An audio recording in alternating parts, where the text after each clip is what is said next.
ఓం గం గణపతియే నమః. స్వర్ణలక్ష్మి నమస్తే అస్తు. పరబ్రహ్మ స్వరూపిణి రాజ్యం దేహి ధనం దేహి సర్వకామాంచ దేహి మే.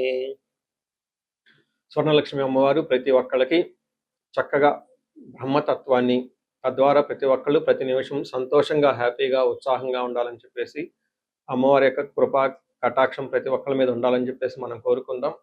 అమ్మవారిని ప్రార్థిద్దాం.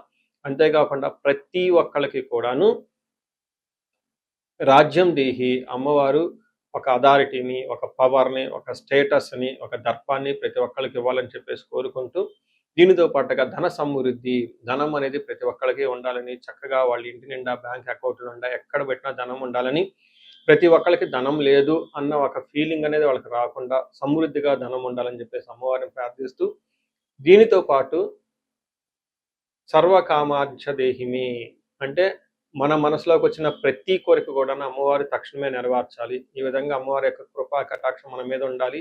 12 రాసుల వారు కూడా చక్కగా అభివృద్ధి జరిగి ఎంతో ఉత్సాహంగా ఉన్నతంగా ఎదగాలని చెప్పేసి మనం కోరుకుందాం. ఇప్పుడు మనం జూన్ మంత్ యొక్క రాశి ఫలాలు చెప్పుకుందాం. జూన్ మంత్ రాశి ఫలాలు చెప్పుకుంటే ఈ జూన్ మాసంలో మనకి 2, 3 రకాల విశిష్టతలు ఉన్నాయండి. అవి తెలుసుకుందాం. ఫస్ట్ ఈ జూన్ మంత్ మనకి అధిక జ్యేష్ఠ మాస పౌర్ణమితో స్టార్ట్ అయ్యి నిజ జ్యేష్ఠ మాసం పౌర్ణమితో ఎండ్ అయిపోతుందని మీరు గమనించాలి. అయితే ఈ యొక్క 2 పౌర్ణముల మధ్య ఈ యొక్క జూన్ మంత్ ఉండటంతో ఇందులో 2, 3 రకాలైన విశిష్టతలు ఉన్నాయి. ఈ మాసంలో ఫస్ట్ 2 శని త్రయోదశులు వస్తున్నాయండి. 2 శని త్రయోదశులు చాలా చాలా రేరుగా వస్తాయని గమనించుకోవాలి. కొన్నిసార్లు శని త్రయోదశి 4, 5 నెలలకు కూడా రాలేదు. పోయిన సంవత్సరం ఐ థింక్ ఇదే విధంగా జరిగింది. 5 నెలల వరకు శని త్రయోదశే లేదు. చాలా మంది పూజలు చేసుకోవాలన్నా గానీ, శనికి సంబంధించిన ఏమైనా పరిహారాలు చేసుకోవడానికి శని త్రయోదశి చాలా బెస్ట్‌ది. అలాంటిది శని త్రయోదశులు 2 వస్తున్నాయని గమనించుకోవాలి.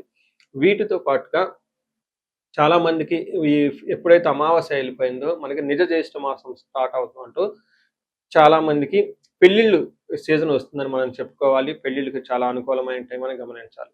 ఇంకొక ముఖ్యమైన విషయము లాస్ట్ అంటే జూన్ ఎండ్‌లో మనకి ఏరువాక పున్నమి అని వస్తుంటుంది.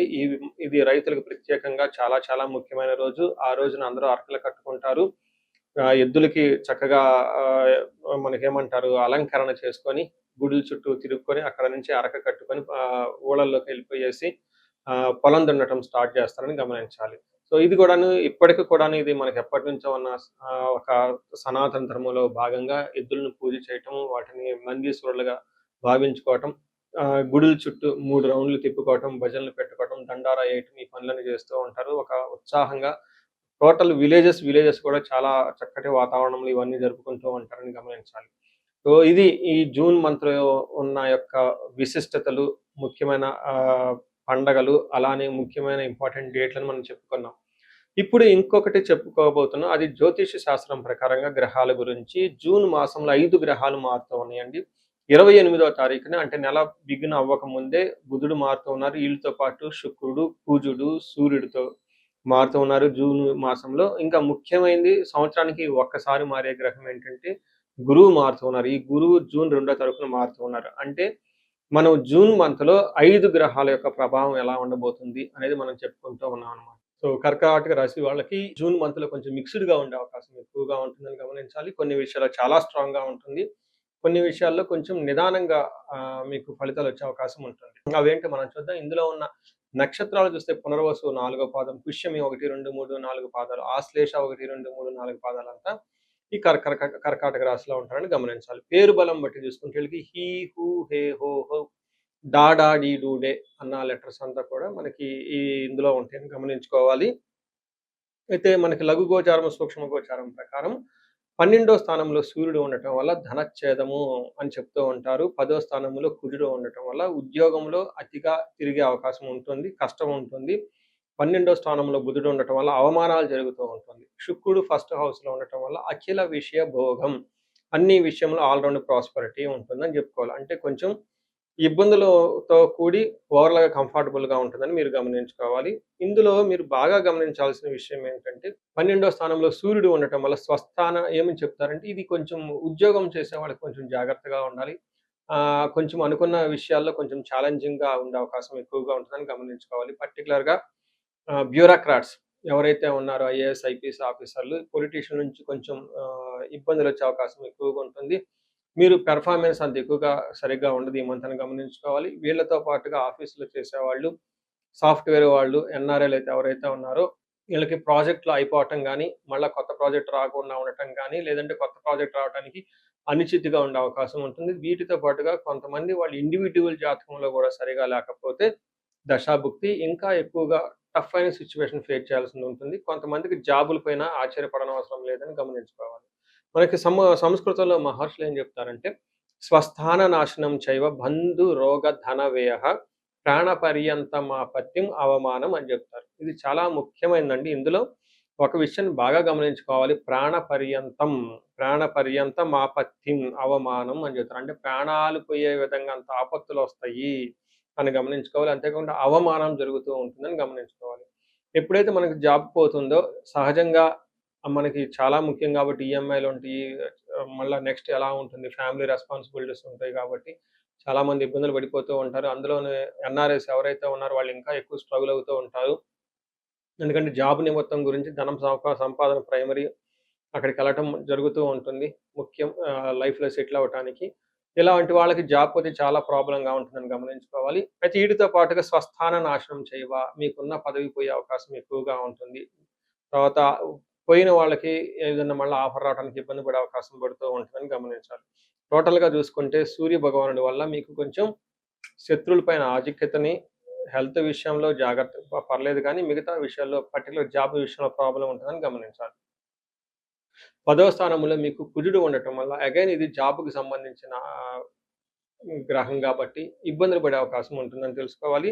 ఇందులో మనకి 10థ్ హౌస్‌లో సూర్యుడు ఉండటం వల్ల ఏమవుతుంది? నిత్య క్లేశ సదా వ్యాధి సదా భోజన దుర్బలం సదా సంచార ఉద్యోగం దశమస్తే భవేత్ ధారాసుతే అని జెప్తారు. అంటే నిత్య క్లేశః అంటే ప్రతిరోజు కొంచెం ఏదో ఒక చిరాకులు, పరాకులతో ఉండే అవకాశం ఎక్కువగా ఉంటుంది. కష్టం పడే అవకాశం ఎక్కువగా ఉంటుంది.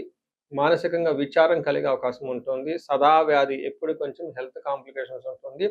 సదా భోజన దుర్బలం టయానికి భోజనం గూడా చేయలేనంత పని ఒత్తిడి ఎక్కువ ఉంటుంది. వీటితో పాటు సదా సంచార ఉద్యోగం. ఉద్యోగంలో కూడాను చాలా వ్యయ ప్రయాసాలతోటి ఒడిదుడుకులతో ఉంటుందని మీరు గమనించుకోవచ్చు. టోటల్‌గా చూసుకుంటే మీకు ఉద్యోగంలో కొంచెం బాగా టఫ్ అయిన పరిస్థితి కనిపిస్తుంది. జాగ్రత్తగా ఉండాలని జెప్పేసి కోరుకుంటున్నా. అయితే కొంచెం మీకు ఉపయోగపడేది ఏదైనా ఒక గ్రహం ఉందంటే శుక్రుడు మాత్రం కొంచెం బాగా లాభప్రదంగా ఉన్నారు. శుక్రుడు ఫస్ట్ హౌస్‌లో ఉండటంతోటి చాలా వరకు మీకు ఉపశమనం వస్తుందని చెప్పుకోవాలి. అందులో ముఖ్యంగా అర్ధలాభాచ్చ అంటే ఆర్థికంగా చాలా బాగుంటుంది. సౌఖ్యం, స్త్రీ సౌఖ్యం అంటే సౌఖ్యంగా ఉంటారు. పరస్త్రీ సంగమం తదహ అని జెప్తారు. తదహ యత్న కార్య లాభాశ్చాత్ జన్మకే భృగునందనే అంటారు. అంటే జన్మిన నక్షత్రం జన్మ రాశిలో శుక్రుడు ఉండటం వల్ల ఆరోగ్యంగా బాగుంటారు. ధన ప్రగాహం బాగుంటుంది. ఏదైనా కార్యం తలపెడితే అందులో విజయం వస్తుంది. ఏదో ఒక విధంగా అనుకున్న పనులు సాధిస్తారు అని చెప్పుకోవచ్చు. ముఖ్యంగా లేడీస్ తోటి చక్కగా అన్యోన్యతగా ఉండేసి వాళ్ళకి కావాల్సిన పనులన్నీ చేసుకుంటారని చెప్పుకోవచ్చు. ఇన్ కేస్ లేడీస్ అయితే ఈ రాశిలో ఉన్నవాళ్ళు కూడాను జెంట్స్ ద్వారా మంచి సపోర్ట్ వస్తుందని మీరు గమనించుకోవచ్చు. సో, ఏ ప్రకారంగా చూసుకున్నా ముఖ్యమైన గ్రహాలు అందులోనూ సూర్యుడు, తర్వాత కుజుడు, తర్వాత బుధుడు విపరీతంగా 12వ స్థానంలో ఉండి ఇబ్బందులు పెడుతూ ఉంటారు కాబట్టి అనవసరమైన మీరు మిస్టేకులు చేసి డబ్బులు విపరీతంగా ఖర్చు చేసే అవకాశం కూడా కనిపిస్తుంది కాబట్టి కొంచెం మీరు జాగ్రత్తగా ఉండవాలి ఈ మాంతంలో అని మీరు చెప్పుకోవచ్చు. అయితే ఈ రాశి వాళ్ళకి పరిహారాలు చూసుకుంటే కుజుడికి సంబంధించి లేదంటే సూర్యుడికి సంబంధించి ముఖ్యంగా ఆదిత్య హృదయ స్తోత్రాన్ని ప్రతిరోజు చదవటం. వీటితో పాటు జాబ్‌కు ముఖ్యంగా హనుమాన్ కార్యసిద్ధి మంత్రం అని ఉంటుంది. మీకు ఇంటర్నెట్‌లో దొరుకుతుంది. ఈ 2 మంత్రాల్ని కలిసి ఒట్టిగా చదవగలిగితే చాలా బాగుంటుంది. ఆదిత్య స్తోత్రం వల్ల జాబ్‌లో చక్కగా ఆధిక్యత రావటము, మీకు మీ బాస్‌కి, పై అధికారులకి మంచి సరైన ఒక అండర్‌స్టాండింగ్ రావటంతో పాటుగా మీకు రక్షణ కవచం గూడా ఉంటుంది. మీకు ఆఫీస్‌లో ఎవరన్నా మిమ్మల్ని కిందకి మీ యొక్క క్రెడిట్‌ని వాళ్ళు ఉపయోగించుకోవాలి అనుకున్నా, లేదంటే అనవసరంగా మిమ్మల్ని పైకి రానీయకుండా చేయాలనుకున్న ఇబ్బందులున్నా గానీ, ఈ ఆదిత్య హృదయ స్తోత్రం మీకు చక్కగా కాపాడుతూ ఉంటుంది. అలానే ఆదిత్య హృదయ స్తోత్రంతో పాటు హనుమాన్ కార్యసిద్ధి మంత్రం చదువుకుంటే కొత్తగా జాబులు అప్లై చేసుకున్న వాళ్ళకి కానివ్వండి, జాబులు అప్లికేషన్స్ మీకు ఫస్ట్ రౌండ్, సెకండ్ రౌండ్ అయ్యి మీరు ఎక్కడున్న మధ్యలో ఆగిపోయి ఉంటే, అలాంటి వాటికి సంబంధించి చక్కగా హెల్ప్ అవుతుందని గమనించుకోవచ్చు. సో, మీరు ఇంకా ఎక్కువగా గ్రహాలు ఉపయోగపడడానికి మహాన్యాసపరక ఏకాదశి రుద్రాభిషేకం చేపించుకుంటే చాలా బాగుంటుంది. అలానే కుజుడికి, సూర్యుడికి 2 చిన్న గ్రహాలు మంత్రాలు చాలా చిన్నవిగా ఉంటాయి కాబట్టి సంపూర్ణ శాంతి పూజలు చేపించుకున్నా గానీ మీకు చక్కగా కలిసొస్తుందని చెప్పుకోవాలి. మనం ఇప్పుడు రెమెడీస్ చూసుకుంటే ముఖ్యంగా నేను అందరికి సలహా ఇచ్చేది ఏంటంటే మీ వయసు గనక 35-45 ఉండి ఎక్కడ లైఫ్‌లో మీరు ఆగిపోయారు. ఇప్పటిదాకా గ్రోత్ ఉండి, చక్కగా ఒక మేనేజర్ పొజిషన్‌లో ఉండి, ఉన్నతంగా ఉండి, కానీ లైఫ్ ఇప్పుడనేది మీకు ఛాలెంజింగ్‌గా ఉంది. దీన్ని మనం జనరల్‌గా మిడ్ లైఫ్ క్రైసిస్ అని చెప్తూ ఉంటారు చాలామంది. బట్ జ్యోతిష శాస్త్రంలో మిడ్ లైఫ్ క్రైసిస్ ఎందుకు వస్తుందనేదని చాలా చక్కగా వివరించడం జరిగింది. ఆ టైంలో మీకు శాపాలనేవి యాక్టివేట్ అవుతూ ఉంటుంది. ఆ టైంలో మీకు గ్రహ దోషాలనుంటాయి. ఈ గ్రహ దోషాలు కూడా మీకు యాక్టివేట్ అవుతూ ఉంటాయి. ఇది ఒక్కసారి మీరు ఇన్ కేస్ మీ ఏజ్ గనుక అలా ఉండి ఇప్పటిదాకా బాగుండి, మధ్యలో మేము లైఫ్‌లో స్ట్రక్ అయిపోయాము. గ్రోత్ లేదు, డైరెక్షన్ లేదు, సరిగ్గా ఇంప్రూవ్‌మెంట్ లేదు, రిలేషన్‌షిప్స్‌లో ప్రాబ్లమ్స్ వస్తూ ఉన్నాయి.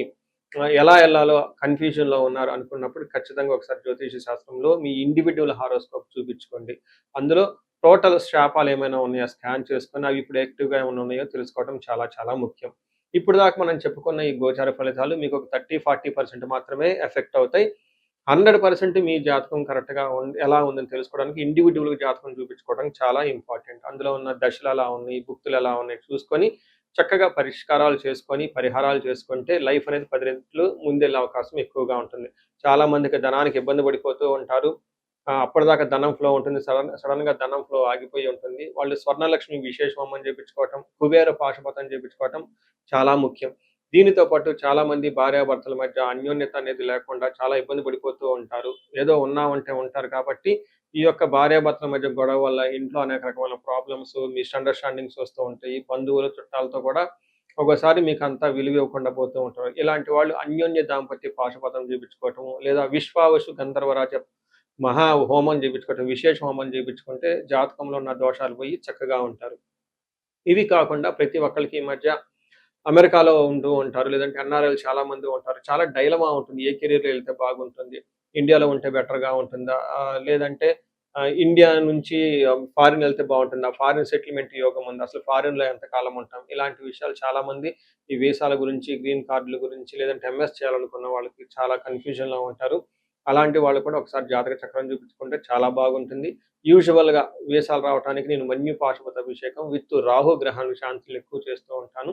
ఇలా రాహువుకి సంబంధించి మన్యు పాశుపతం చేస్తే వీటితో పాటు లక్ష్మీ గణపతి జపము, ఈ స్వర్ణలక్ష్మి జపం చేసుకుంటూ ఉంటే ఇక్కడ ఫారిన్‌లో ఈ వీసా ప్రాసెసింగు లేదంటే ఈ డాక్యుమెంటేషన్ వర్క్ అనేది చాలా చక్కగా ఫాస్ట్‌గా ఎలాంటి ఆటంకాలు లేకుండా అయ్యే అవకాశం ఉంటుంది.